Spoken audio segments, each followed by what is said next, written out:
kutujalia kukutana katika siku tukufu, siku ya Ijumaa.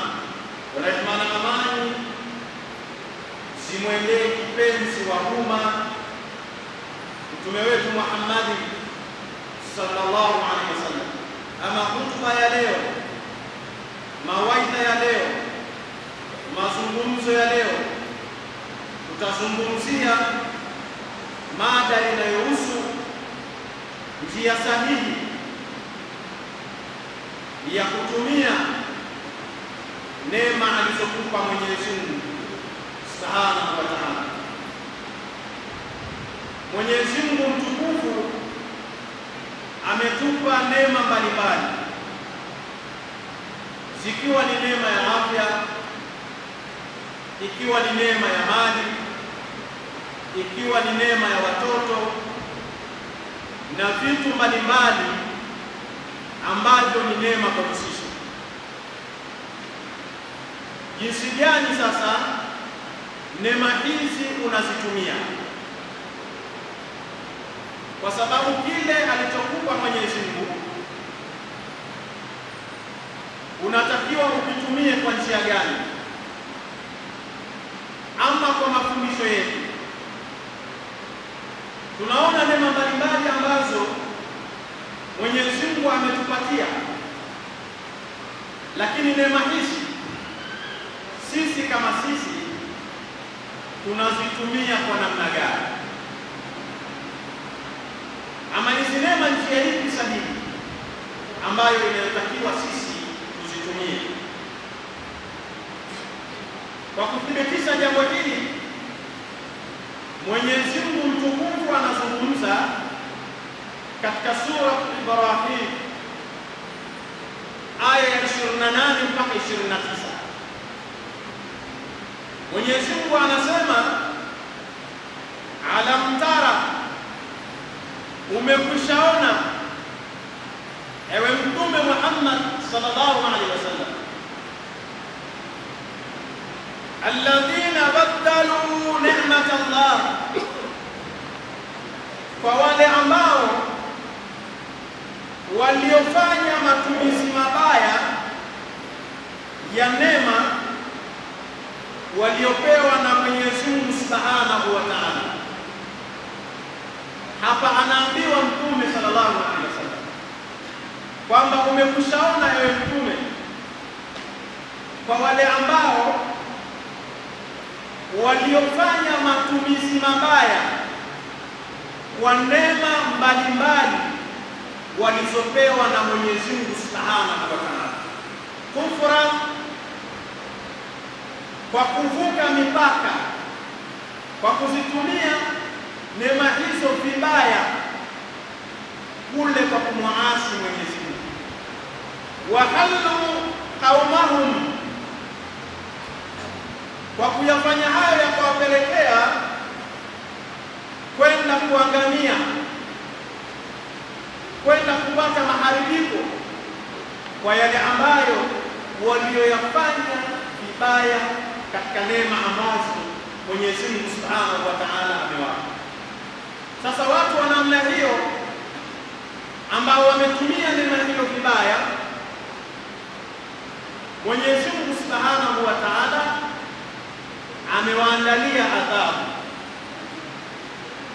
ambayo jahannama yuslainaha wa bi'sal qarar.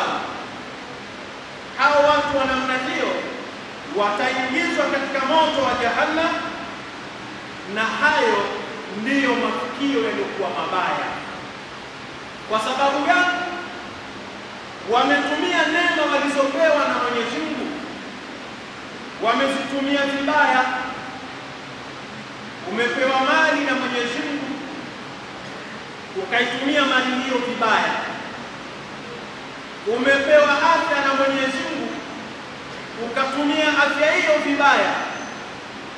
Umepewa akili na Mwenyezi Mungu, ukaitumia akili yako vibaya. Kwa kutumia vibaya hivyo, inakuwa sababu ya Mwenyezi Mungu kuadhibu, tena adhabu iliyokuwa kali. Kutokana na aya hiyo, Mtume sallallahu alaihi wasallam anazungumza, anasema la tazalu qadama abdu yawma alqiyamah, mja ama mwanadamu hatonyanyua unyayo wake baada ya kufufuliwa kaburini, hatonyanyua unyayo wake kuelekea katika uwanja wa hukumu hata yas'alu an umurihi, mpaka ataulizwa kunako umri wake, fima afnahu, umri wake ameumaliza vipi? Ule umri aliopewa na Mwenyezi Mungu miaka 50 ameumaliza kwa kufanya jambo gani duniani? Ataulizwa jambo hilo. Wa an ilmihi fima faala, ataulizwa kunako elimu yake ameifanyia nini, elimu ambayo alopewa na Mwenyezi Mungu. Hiyo elimu umeitumia vipi wewe mwanadamu?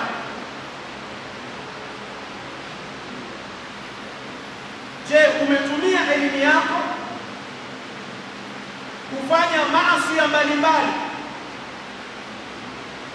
ama uchafu mbalimbali katika mgongo wa ardhi, ama elimu yako umetumia vipi? Wa an malihi min aina iktasabahu, na utaulizwa kunako mali yako, vipi umeitafuta, vipi umeichuma. Wa fima anfaqahu, na vipi hiyo mali yako umeitumia.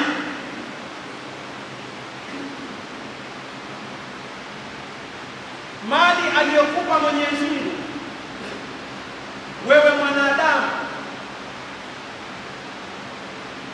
umeitumia vipi hiyo mali? Wa an jismihi, na kunako mwili wako, fima abelahu, umeutumia vipi ule mwili wako? Zile nguvu alizokupa Mwenyezi Mungu umezitumia vipi? Haya mambo anayazungumza Mtume wa Mwenyezi Mungu.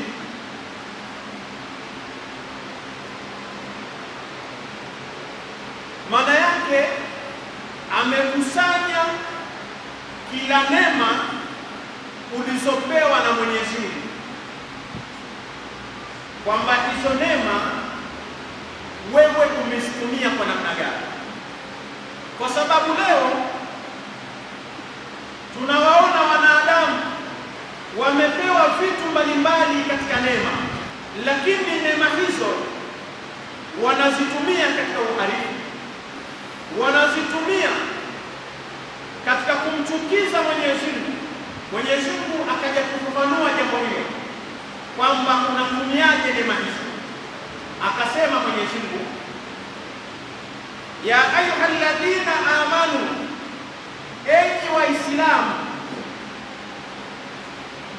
hal adullukum ala tijarati tunjikum min adhabin alim. Mwenyezi Mungu akasema, enyi watu, nikuonyesheni njia ya kushika itakayokuokoeni kutokana na kuingia katika adhabu ya Mwenyezi Mungu. Mwenyezi Mungu anakuulizeni wanadamu kwamba akuonyesheni njia ambayo mkiifanya itakuokoeni msipate adhabu ya Mwenyezi Mungu. Akazungumza Mwenyezi Mungu jambo la kwanza, tu'minuna billah. Jambo la kwanza ni kuwa na imani ya kumwamini Mwenyezi Mungu,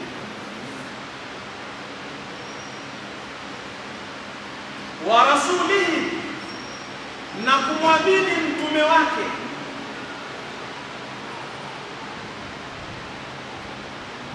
watujahiduna fi sabilillah,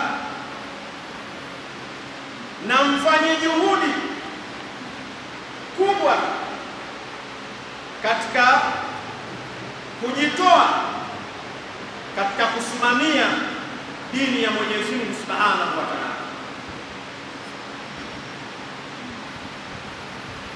Biamwalikum, kwa neema alizokupeni Mwenyezi Mungu za mali,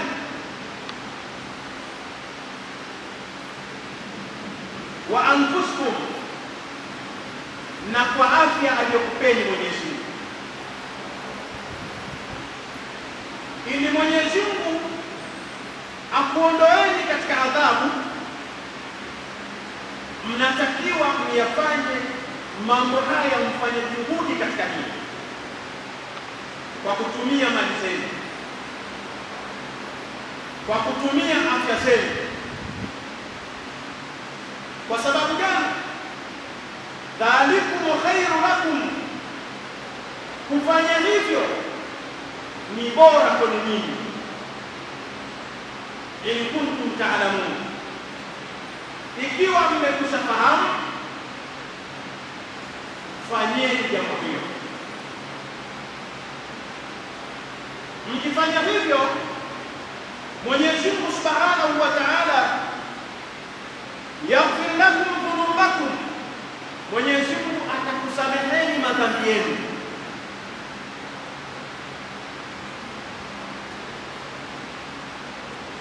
Wa yudkhilukum jannat, na Mwenyezi Mungu atakuingizeni peponi.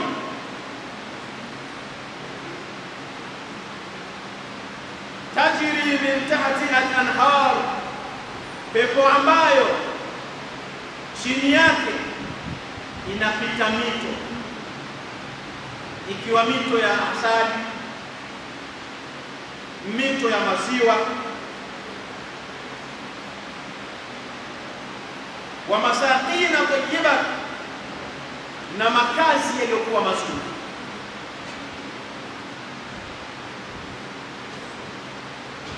Fi jannati adnin, katika pepo ya milele. Dhalika al-fawz al-azim, kwa kufanya mambo hayo mazuri kwa kutumia neema zenu,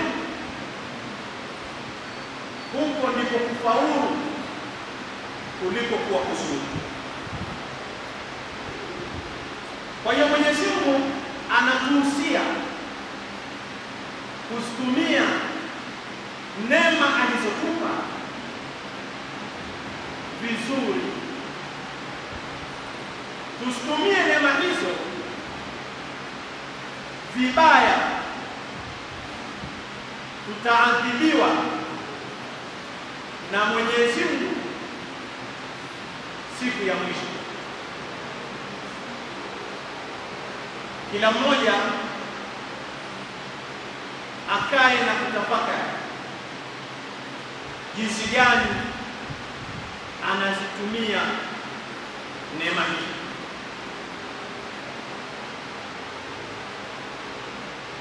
Tumuombe Mwenyezi Mungu aweze kutusamehe. Tumuombe Mwenyezi Mungu atuondolee mitihani. Tunamuomba Mwenyezi Mungu ajalie viongozi wetu wa dini, Mufti wa Tanzania ampe afya iliyokuwa njema, mashehe wote wa mikoa awape afya zilizokuwa njema, viongozi wote wa dini awape afya iliyokuwa njema, na rais wetu wa Jamhuri ya Muungano wa Tanzania na viongozi wote wa serikali awape afya njema. Allahu tabaraka wa taala